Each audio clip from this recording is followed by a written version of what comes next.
Before we begin, we have a favor to ask. If you like this podcast, please help us spread the word about the show. Go to Apple Podcasts and rate and review the show. Another way is to tell a fellow art teacher. Either way, it helps others find the show. The Blocks, Paper, Scissors podcast has a lot of information regarding teaching art, not just for tab teachers, but for anyone who is looking to further their understanding of children in a choice-based classroom. This show is about finding new ways to engage children and help them find their voice through visual arts.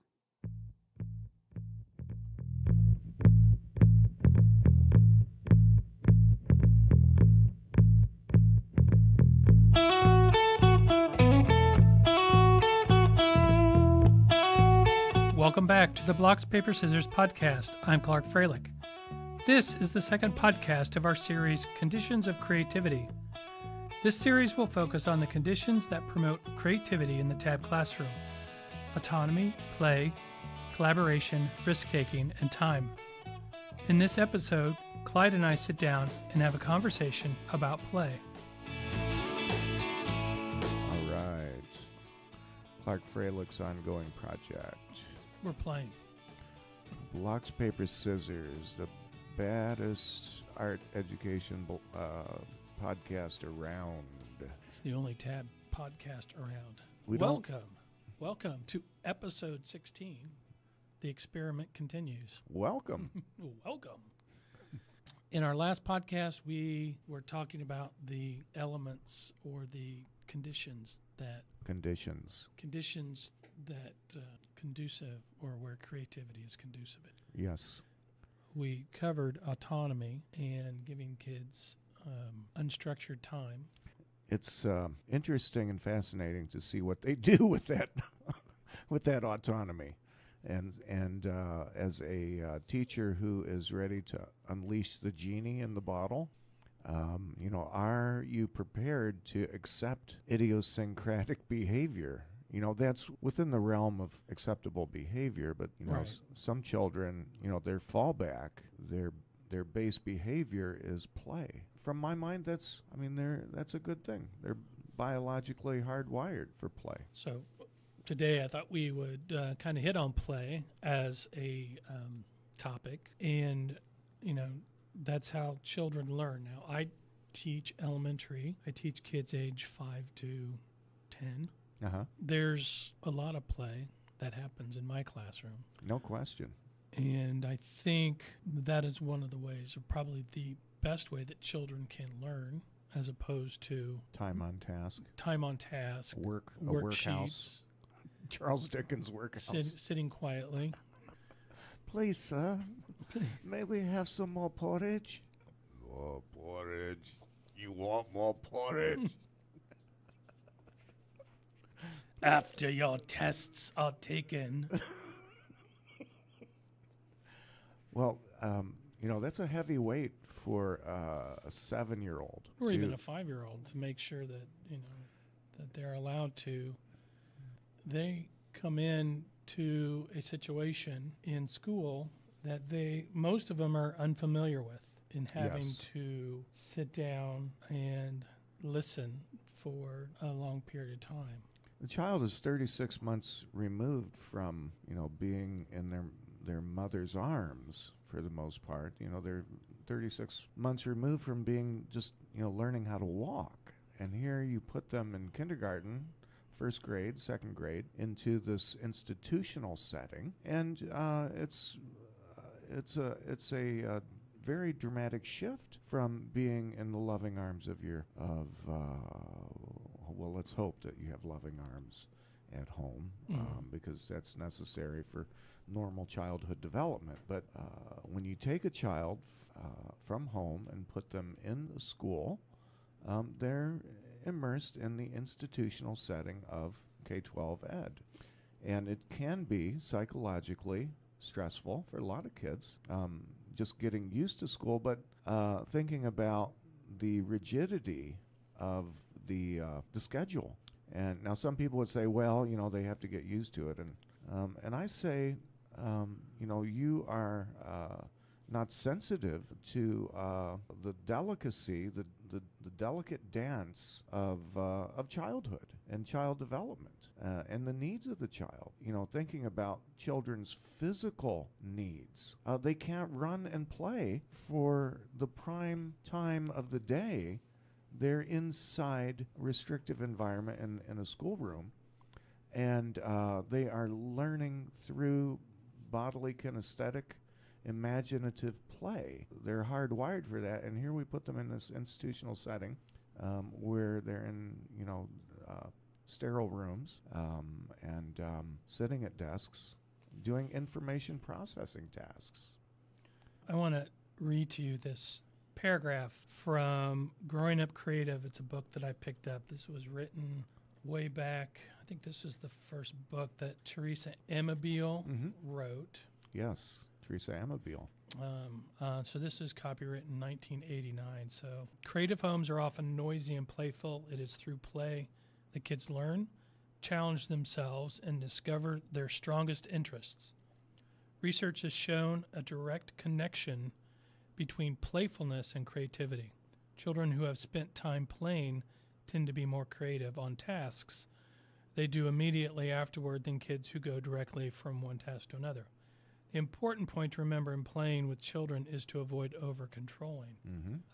Even if your child is having some trouble figuring out how to do something, give him or her a little time and space to figure it out themselves. If they are using a toy in the wrong way, leave them alone. Maybe they just discovered a new right way to do it. Right. And one of those, there's several things in there that we in our TAB classrooms emphasize. No one way to do something, or giving them time to figure it out. Right.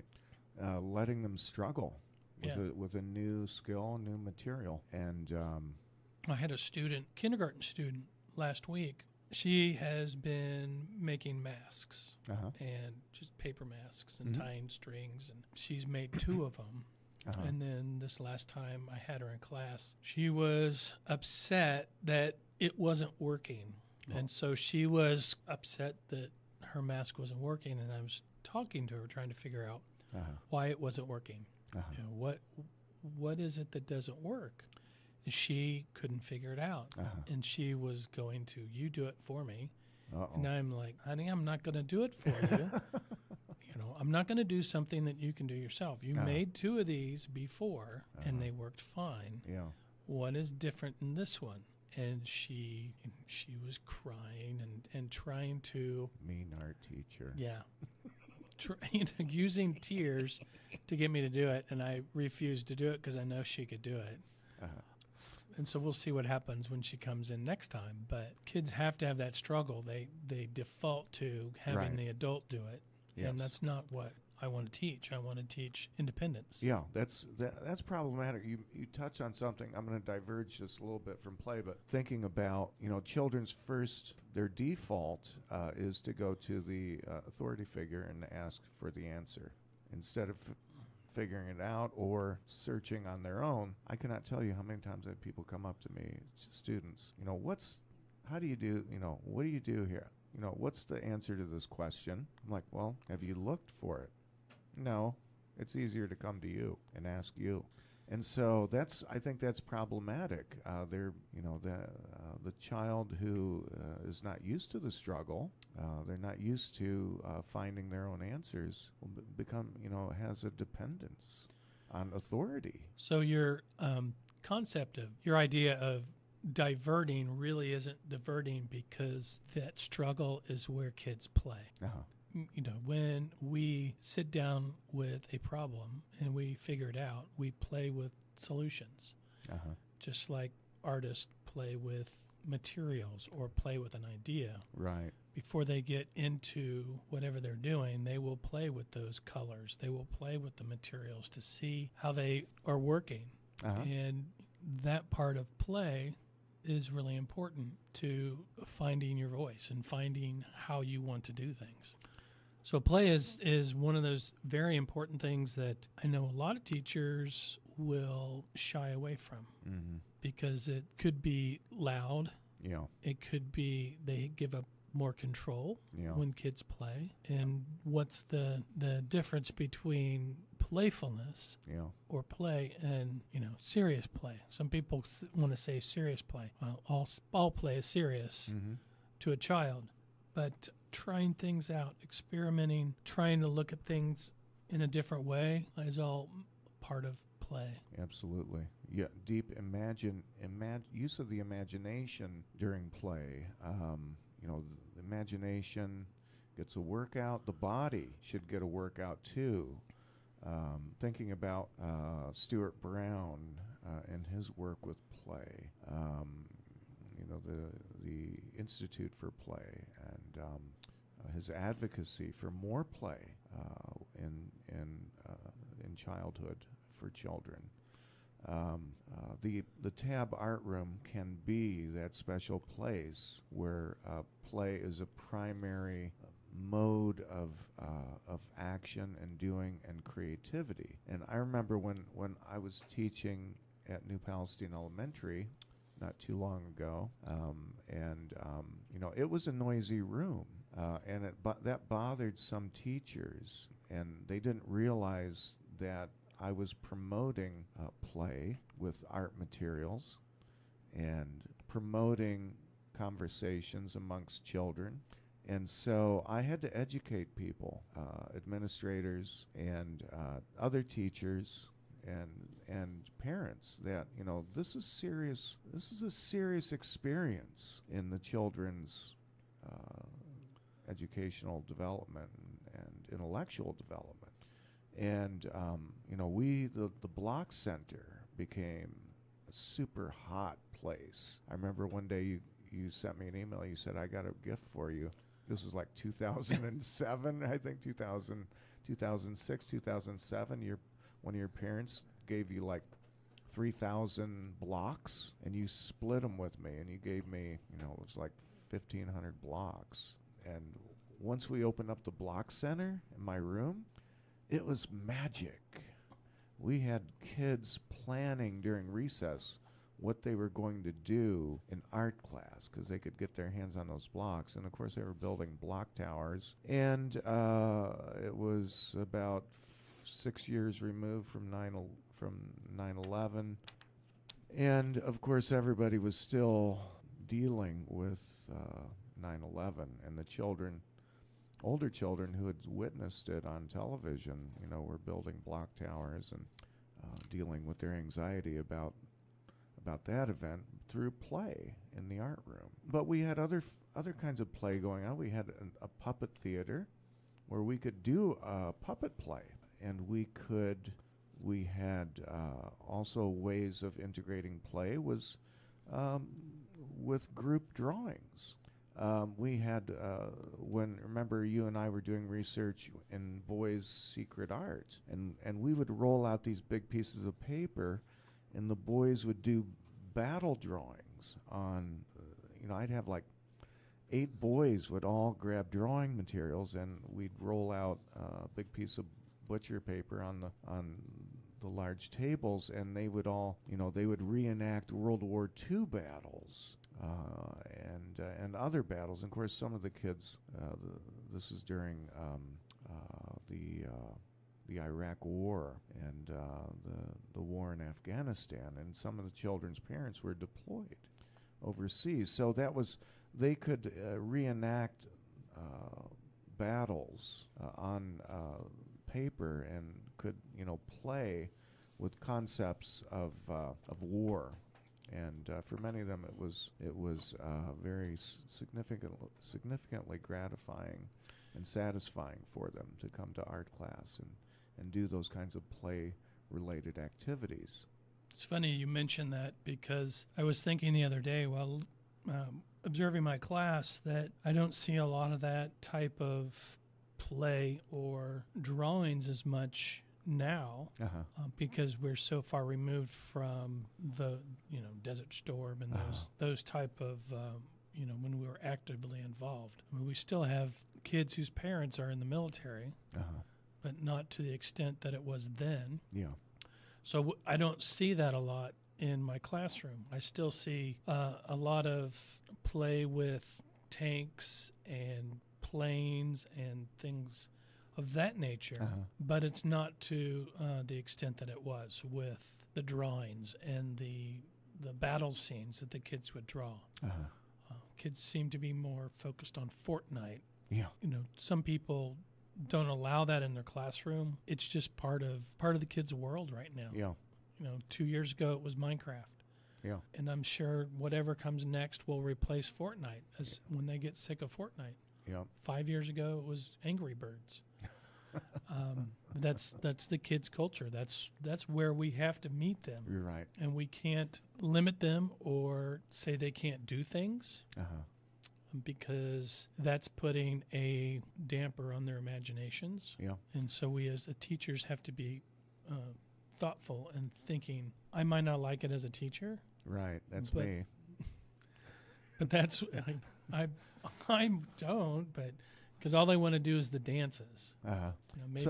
So I'm just an old fuddy-duddy. I need to educate myself about Fortnite and all these. And, when Angry Birds was a thing, I think I saw it being played a couple times. And now Fortnite, I have lots of students interested in Fortnite or other kinds of game apps or games, video games. So trying to get them consensually to make art about, their play activities. They would rather play the game than make art. I'm struggling a bit about how to segue from the video game into a work of art.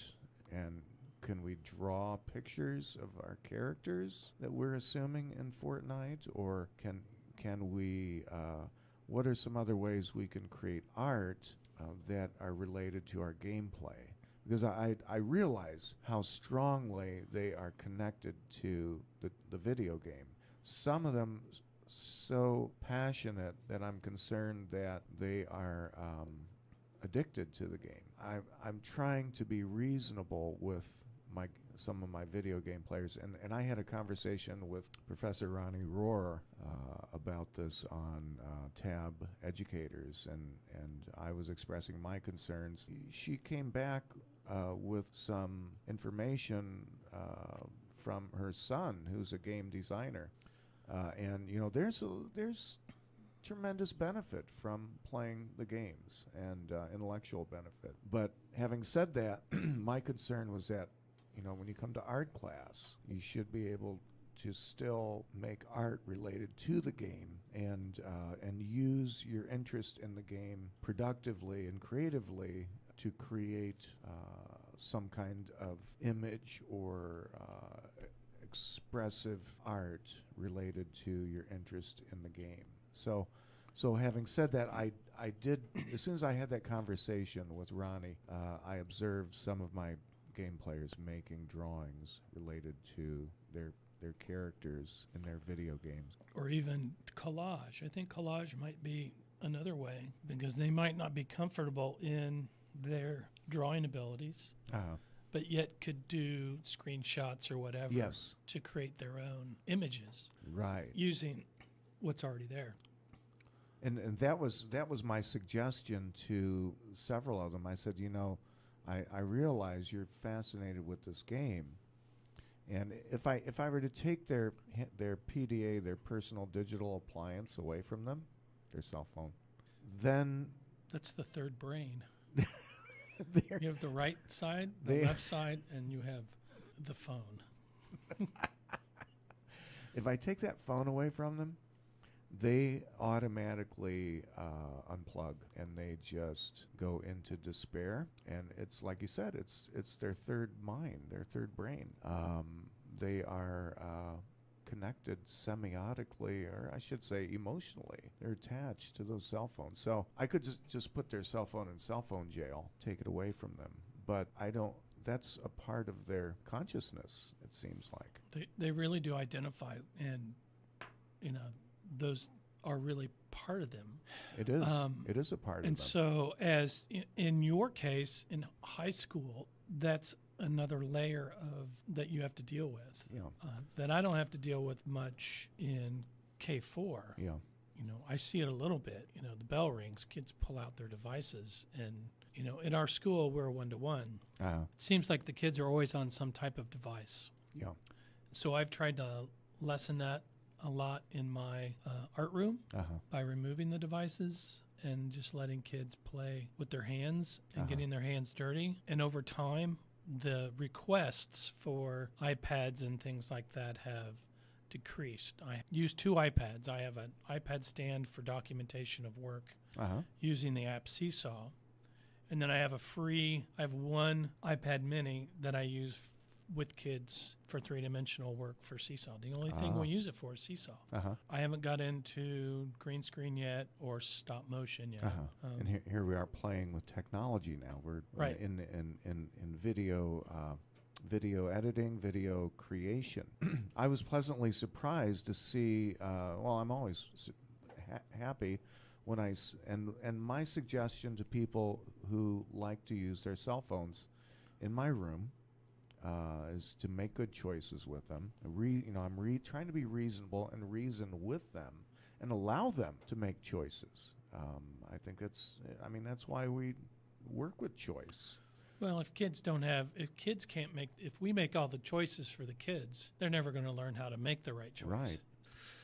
So I was very happy to see many of my kids use the cell phone as a resource and as an optical device. And as a matter of fact, we just started our adult community-based art course called Art for Everyone.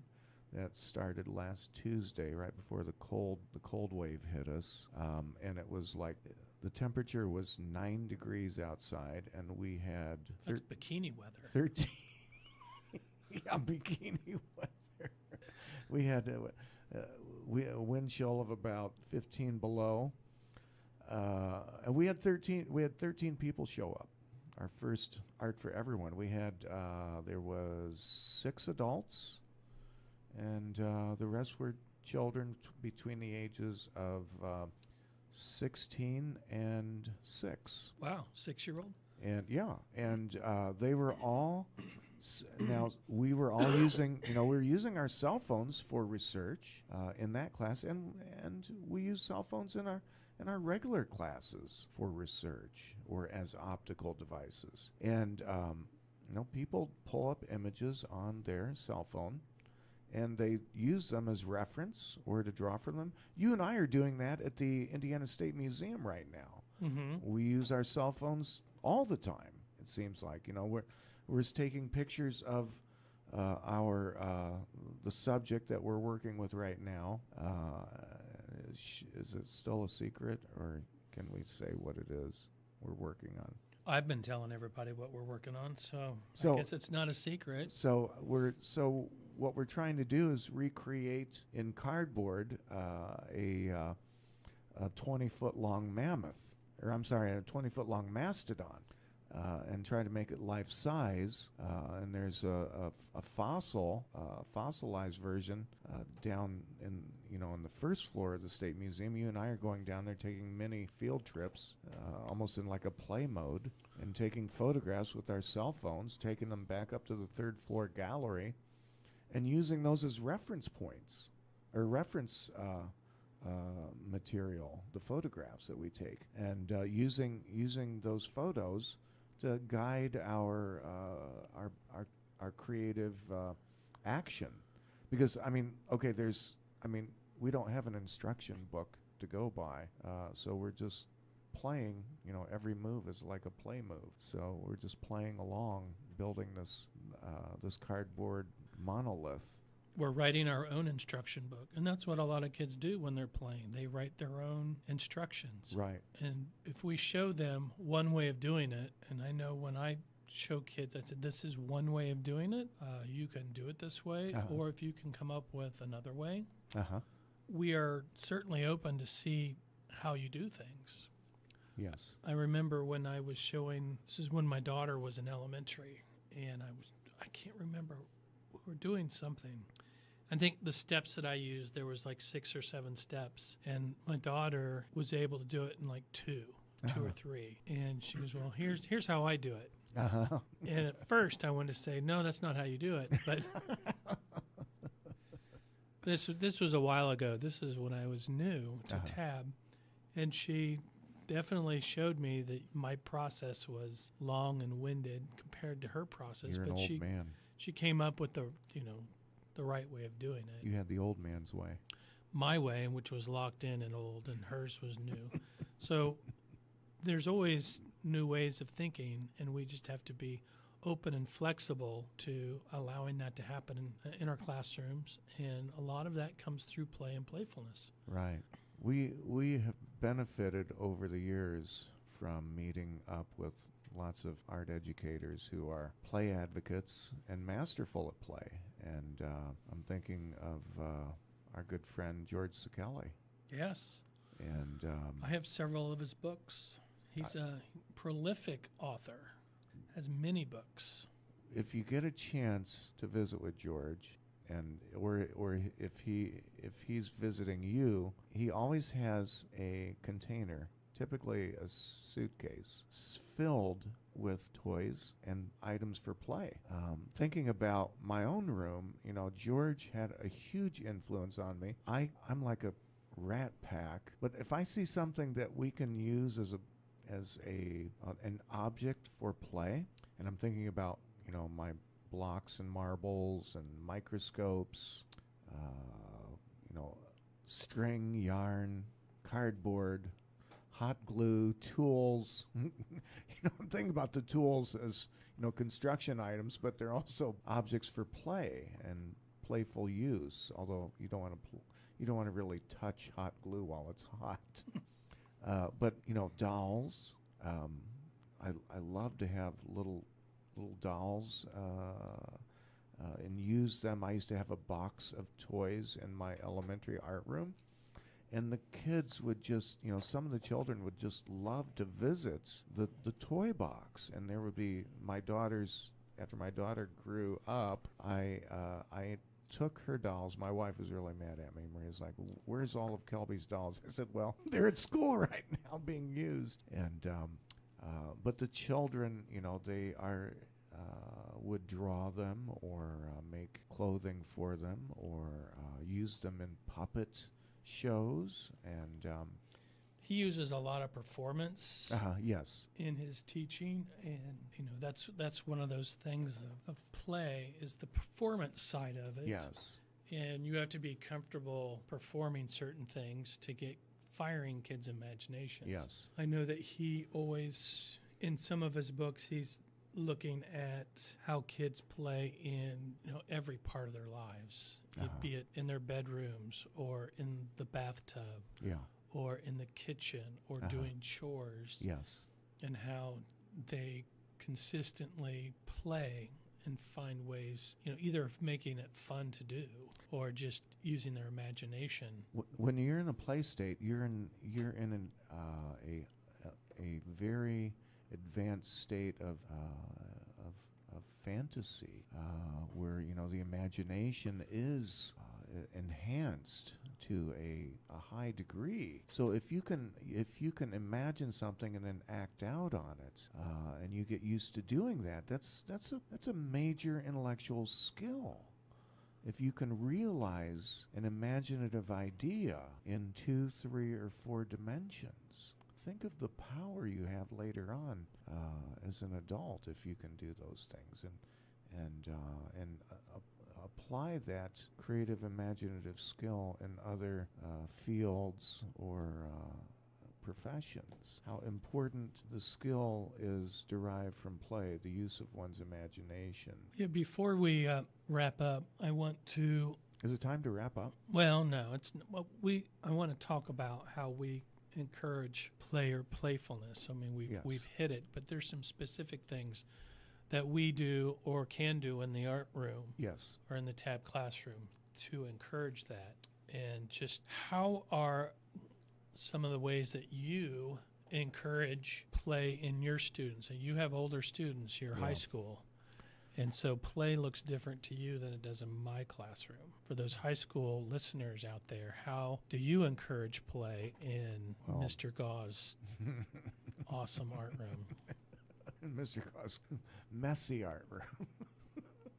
Well, I could not change much from my elementary way of doing things into high school. I still like so. I want you all to imagine you're walking into Francis Bacon's Francis studio. Bacon's studio.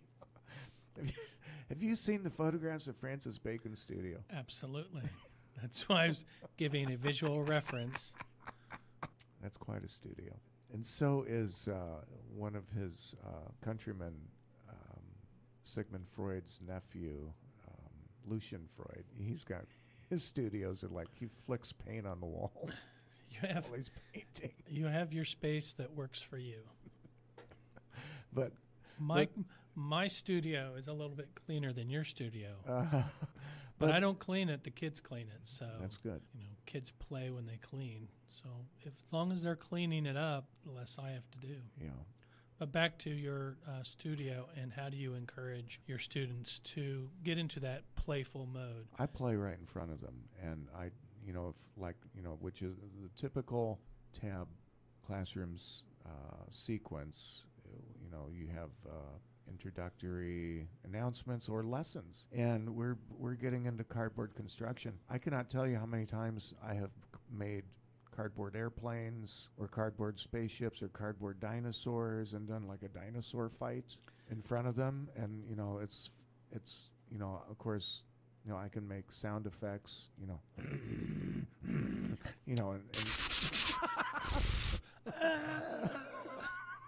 and I'm playing with my cardboard sculptures, and they get it. And of course, it's funny watching a 60-year-old man play with his cardboard sculptures, but they get the gist of it. And so after I stop my little presentation, everybody's loosened up a little bit for the most part, and I just kind of leave them alone, and then I'll start interacting with other students. And talking about art, and we'll have lively conversation, and it's an open studio. So I'm actually encouraging people to have conversation and playful stories. But we do set guidelines for conversation, and I have talked to them about artful, aesthetics-based conversation, and that's important when you're setting up a structure and expectations for conversation that can lead to play and playful storytelling and conversations related to art and art play. And so we do have guidelines that help us with our talk and our conversations in the art room. And the tough thing about an open studio and democratically ran classroom like what we have in our art room at New Palestine High School is sometimes the kids forget that they're in school, and they make bad choices with their words, and they'll use profanity. So I have to remind them that that's not a community, that's not within the acceptable boundaries of good taste, and not, that kind of language doesn't meet community standards. So I'll have to remind students who use profanity. But for the most part, our conversations are they're very playful, and we'll talk about anything related to student interests. They have interest in cartoons, animation, voices. We have Russian interest in Russian characters, and one of our students I'm thinking of Blaine and Jacob right now. They're always talking with a Russian accent, and it's hilarious. And so I'll get to talk to them with my Russian accent, which is not very good. So the other children see us having playful conversation, and that leads to a playful environment. And it really helps with the vibe, culture of the room.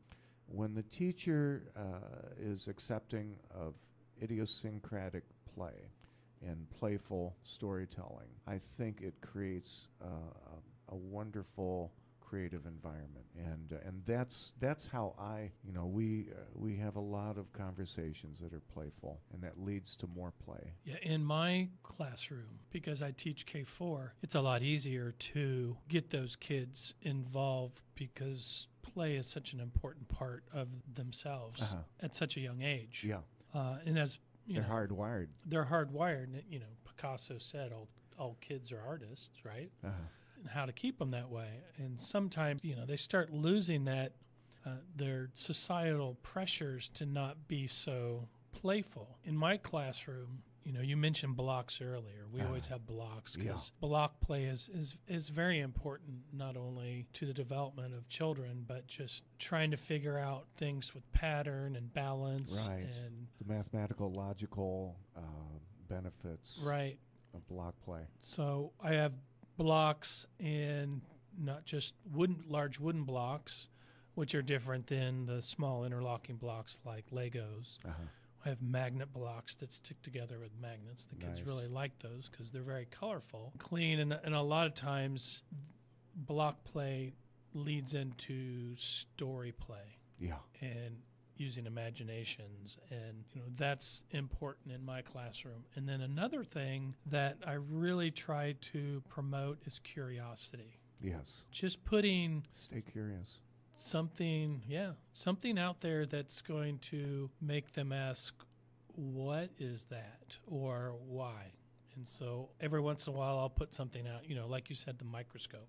I have a microscope out, and you know, we're talking about weaving, and I'll say, have you ever looked closely at different types of fabric? And so they're fascinated by looking through the microscope and seeing what fabric looks like up close. Or they look at a piece of string, and then they come to the realization that it's made up of hundreds of tinier strings.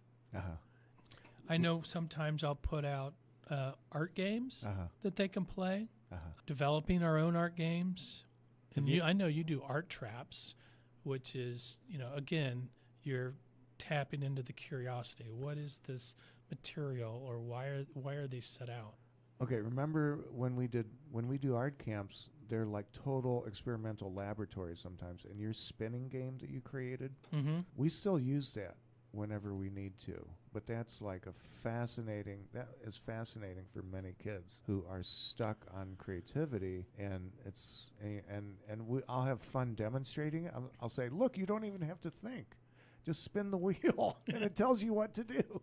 I had a kindergartner the other day pulled out the spinning wheel, and watching them, I'm like, can you read that? And he's like, no, but he just likes spinning it, you know. So he was enjoying it, and I had to remind him that not only do I have the words, but I have the drawing type. And I said, well, this is the type of line that you might draw, and the color that you see, you could use that color for your line if you wanted to. Or you can spin a second time to get the color. Is that your parole officer? No. Music teacher. But you can keep talking. I'm just going to text her back. So the spinning game, you know, I cannot tell you how many kids benefit from that because, and I was talking to Meg Hart, my new colleague at New Palestine High School, and she's like this young sage, and we were talking about you know, helping children who get unstuck, having problems with imaginative thought, and just with having the courage to start something on their own. And games provide children with a easy way to begin and to get unstuck, and to help them gain courage to take a risk, to make art. Because for many children, it's difficult, and they're worried about being judged. Because once you start making a mark, it's like writing. You know, when you write, it's a self-portrait. In the same way with making art, you're extending your mind, extending your thought through the medium, which in our situation is visual art. So a game like a spinning game, the spinning wheel with commands on it, where the spinning arrow would land on, make a circle, or maybe there might be another command that color a red shape. You know, you could create any number of commands on it, and the spinning game allows the child freedom to observe the laws of chance and then act on it. You know, it's almost like the spinning game if you can make a spinning game, it's almost like a surrealistic experience. It is like surrealism, making a work of art based on the spinning game. Yeah. But you could do the same thing with a deck of cards. You could say, okay, we're gonna draw whatever number, nine diamonds. Here, pick a card. You could assign rules and commands based on each deck of cards, and That's not too unsimilar to sometimes you go to some of these bookstores and they have these journals, these creativity journals, and they just give you a drawing prompt. Yeah. And, sometimes people just need a slight nudge Yeah. or a kick in the pants to say, just get out there and do it. Yeah. And that's what a lot of these journals do. They just say, draw some squiggly lines or... Yeah. I've seen some marvelous drawing books with those suggestions in them. Here's 100 ways to draw. Or here's 100 inspirational prompts to draw, and they're all valid. Right. For particularly for people non-threatening. Non-threatening, and give you new insight for how to draw. So they're useful. But we can, a savvy tab art teacher can come up with their own also, and give their children permission to invent their own. Right. So that's really hot stuff. That's a major intellectual achievement if you can invent your own games. Mm-hmm. We're creating, not consuming. So we've been chit-chatting for almost an hour. Really? Seems like only a half an hour. I think this is probably a good place to stop. I got to go home and make ham and beans. You got to go do somewhere. taxes. You're doing your taxes? Shoot. I'm not doing taxes. I have to get them ready. I forgot about that. It's still January. You have time. They already took all my taxes. Well, hopefully I can edit this easily.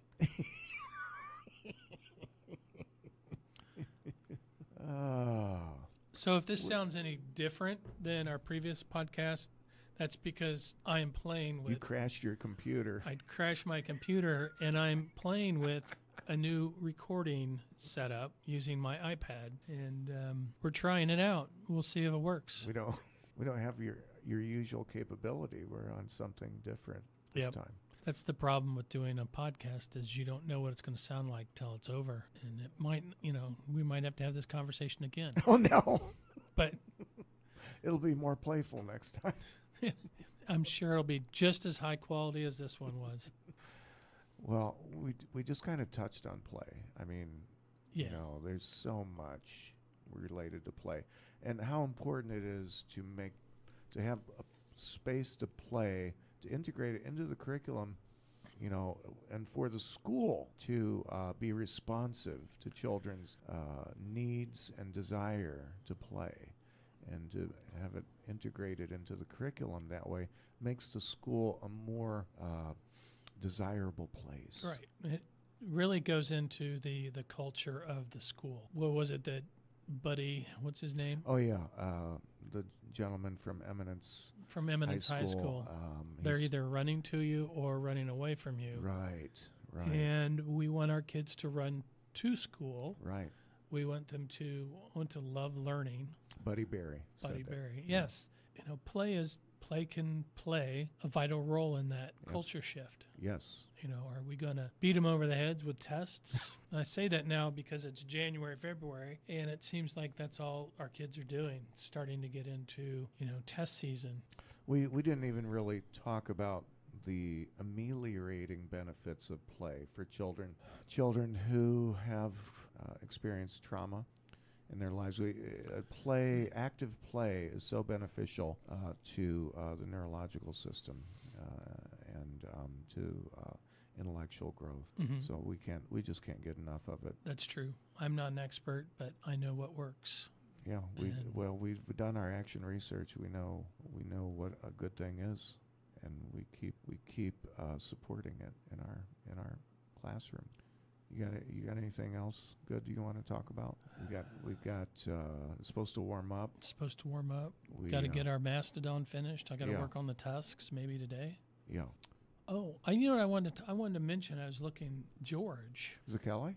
George Szekely aren't they hosting a play conference? Oh, yeah. George is doing a play conference in August, I think. I was trying to look it up. That'll be a good thing. And I hear Lexington is a beautiful city, and so is Central Kentucky. Beautiful place. Yeah, I know it was on the Tab Midwest, or the Tab page. Yeah. Keep wanting to call it Tab Midwest, but it's not that anymore. Yeah, it's a big Tab group now. Well, George is unforgettable. I know I first met him, and you and I first met him in 2000. In Chicago, right? No, it was Boston. Remember in Boston?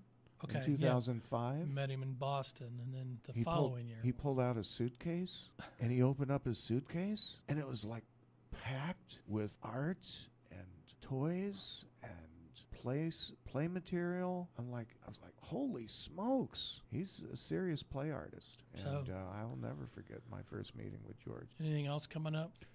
Just we have art shows are like right around the corner, spring art shows. Yep. We've got Youth Art Month. It's February 22nd here in the state of Indiana. It'll be taking place in the county seats of county government. And here in Indiana, I'll be at the state capitol with the Youth Art Education Association of Indiana. It's on February 22nd on a Sunday, and we'll be getting ready for that. It's a big, big deal. Tab Stock's coming up. The Tab Institute. Tab Institute, Yep. NAEA is happening in Boston. If you're interested in learning all things Tab, that would be highly recommended. I was hoping to get to the National Art Education Association conference. That's coming up? It's coming up, but it's not looking good for me right now. My finances are taking a nosedive. I mean, not that I'm ready to go. We're art teachers. We're not kitchen line. We're not hedge fund managers. It'd be nice. I don't own a franchise of coffee shops. Neither do I. I really thank those people who do own those coffee franchises because I frequent them often. I love coffee. I think that's my new staple. I traded in my cheeseburgers for coffee. Well, you look really healthy. You look good. How can you tell with my beard? I know you kind of look like Rip Van Winkle. I get the Ernest Hemingway a lot. Santa Claus. Of course, I look like a decrepit old man, so I shouldn't talk. You're not decrepit. I'm just addled. All right, we're an hour in. We're done. Okay.